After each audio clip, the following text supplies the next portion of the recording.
Daf Yomi, Tractate Bava Batra, page 52b. Top of the page with the words Kiddush Shalach Rav Huna bar Avin. As Rav Huna bar Avin sent a ruling, Devar Ma'asuyin Lihisha'el Ulhaskir, Amar Lukuchin Hein Biadi, Eino Neman. Kasha. As Rav Huna bar Avin sent a ruling, if one other than the one previously established to be the owner is in possession of items that are typically lent or rented and says they are purchased, and that is why they are my possession, he is not deemed credible in this case as well, as the father of the orphans could not be awarded these documents without bringing proof. The same should be true of his orphans. Why then would Rav concede to Shmuel? The Gemara concedes. This is difficult. Amar Rav Chizda says, Lo shanu ela te'ein chalukin be'isasan. Ava chalukin be'isasan, emar me'isaso kimetz. Rav Chizda says, they, meaning Rav, taught his ruling that the brother must bring proof that he owns the property listed in the documents that appear under his name, only when they do not divide any of their property, even with regard to their dough. In other words, they share everything, even their food. But if they divide with regard to their dough, they say that his brother removed money from his dough, meaning that he reduces expenses for food. Dough means food. Thereby amassing his own property. Ra'aya b'mai, Rav Amar, Ra'aya b'edin. Rasheshis Amar, Ra'aya b'kiyum hashtar. With regard to the requirement that proof be brought, the Gemara asks, with what is one considered to have brought proof? Rabbah says, proof is brought with the testimony of witnesses that he purchased the property listed in the document or granted the loan with his own money, or that he inherited it from his mother's family. Rav Sheshet says proof is brought with the court's ratification of the document in which his name appears. Amar Rav Nachman said to him, Harav v'Hashmuel, Ha Rabba v'Rav Sheshes. This is the opinion of Rav, the opinion of Shmuel. This is the opinion of Rabbah and the opinion of Sheshes. It commands Svirale. In accordance with whose opinion does the master hold? Amar Lei said to him, Anamas Nisa Yadana. Anamas Nisa Yadana. I know a brisa, which is the source of my opinion, as it is taught in Tosefta 9:2.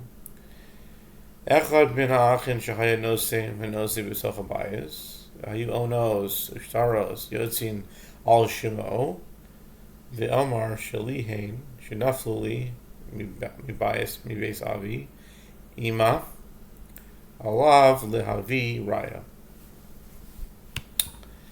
In a case where there was one of the brothers who was engaging in commerce in the house, managing the family finances,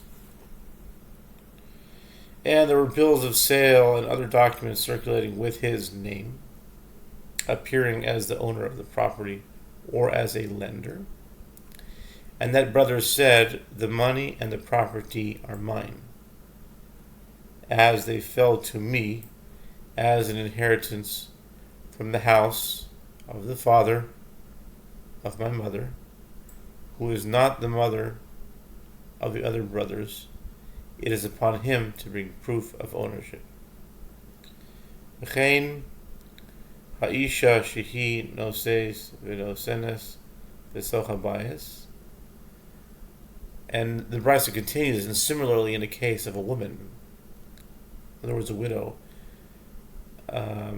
if her husband's heirs see that she is engaging in commerce in the house with the property, that had belonged to her husband. V'hayu onos ushtaros yotzin al shema v'amra shalihen shenafli mibeis avi Abba o mibeis avi ima aleha lahavi raya.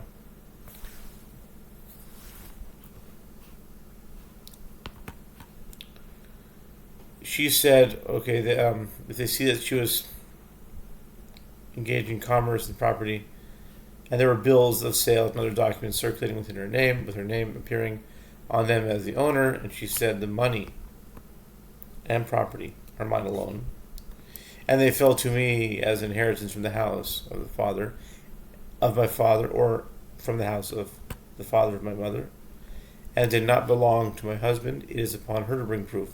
Rav Nachman consequently holds in accordance with the opinion of Rav.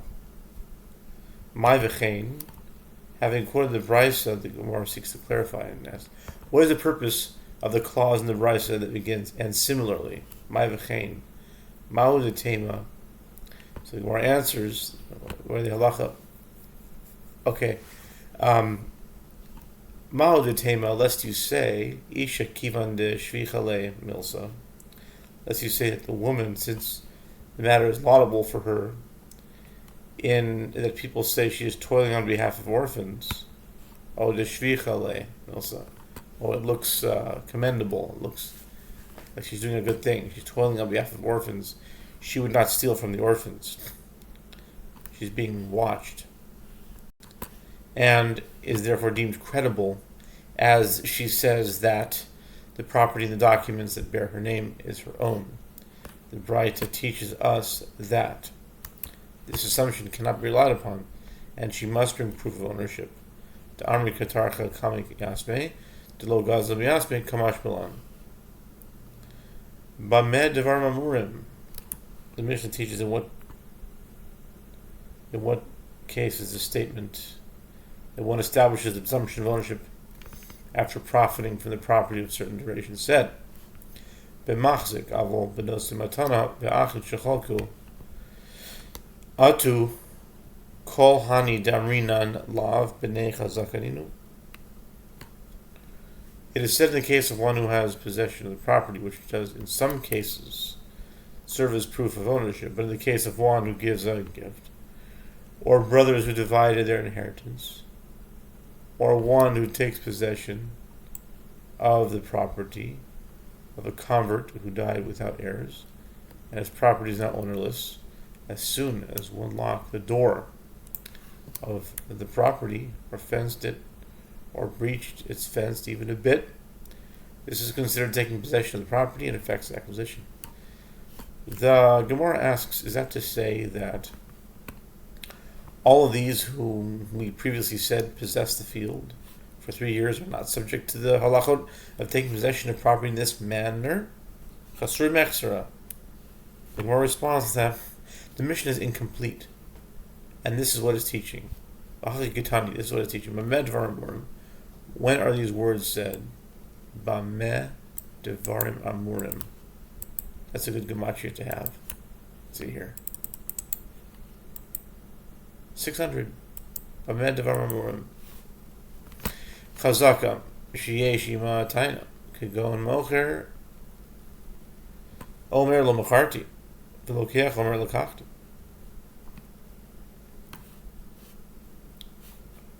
When are these? In what cases they've been said? It is said with regard to possession as accompanied by a claim.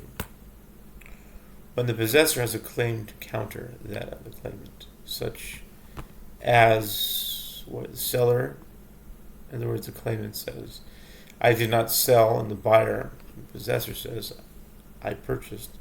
In that case, working and profiting from the land for 3 years establishes the presumption of ownership.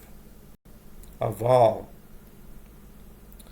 Chazaka she'eni motayna kegonos matana ve'achid shechalku ve'machzu b'nechzei ager dilamiktani be'almahu na'al gadar paratz kolshu hareze chazaka. But with regard to possession, that does not need to be accompanied by a claim, as the prior owner concedes that the one in possession is the owner. such as a case where another person gives one a gift, or there are brothers who divided their property, or there is one who takes possession of the property of a convert who died without heirs, where the function possessing the item, is only to acquire it and not to establish the presumption of ownership. If one locked the door of the property, or fenced it, or breached its fence even a bit, this is considered taking possession of the property. Tani Rav Hushaya, B'Kedushin Debe Levi, Na'al Gadar Paratz, Kolshu B'fanav Harezu Chazaka.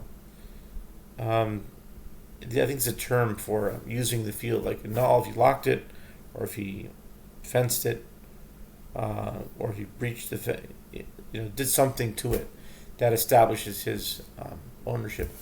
Rav Hoshai teaches in the Braita of Trinity Kedushin that was taught in the school of Levi. If one locked the door of the property, or Kinal Gadar Paratz Kolshu Reza Chazaka B'fanav in Shlo B'fanav Lo Amarav Hachikamar B'fanav Lo Tzarech L'Merle Lech Chazek Kni. If one locked the door of the property, or fenced it, or breached its fence, even a bit, if this was done in the presence of the seller, this is considered taking possession of the property. The Gemara asks, one could infer that in his presence, yes, he acquires it, but not in his presence, no. He does not acquire it. Why not? In any event, he has taken possession. Rava said that this is what Rav Hoshai is saying. If the act was performed in the seller's presence, the seller need not say to him, go take possession, and thereby acquire the property. Since the buyer is performing the act in the seller's presence, there is no need for the seller to specify that he consents to the buyer's acquiring it.